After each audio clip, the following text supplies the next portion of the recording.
Ever wondered how to fix common car issues yourself? Well, today, we're diving deep into some easy fixes that could potentially save you a trip to the mechanic. Imagine this scenario. You're driving along and suddenly, the check engine light illuminates. Rather than rushing to the nearest garage, you can try resetting it yourself.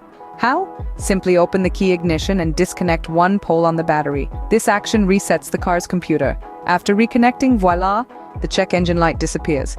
It's worth noting that sometimes performing this task prior to smog testing could result in a pass. Next up, let's talk about something many car owners overlook: the transmission oil.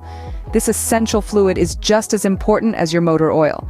To check it, locate the transmission dipstick under your car's hood, pull it out and wipe it clean with a rag or paper towel. Then, reinsert it back into the tube and pull it out again to check the oil level. If the oil is up to the full mark, you're good to go.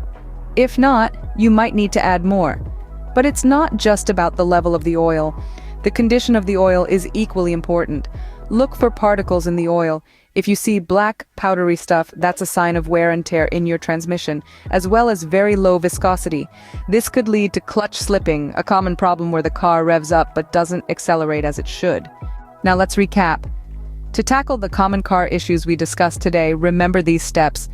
First, if your check engine light comes on, try resetting the car's computer by disconnecting and reconnecting one pole on the battery with the key ignition open.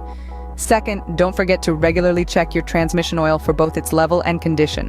Keep an eye out for any black powdery particles which indicate wear and tear.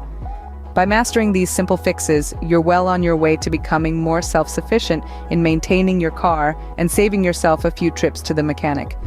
Remember, knowledge is power, especially when it comes to understanding and caring for your vehicle. Happy motoring!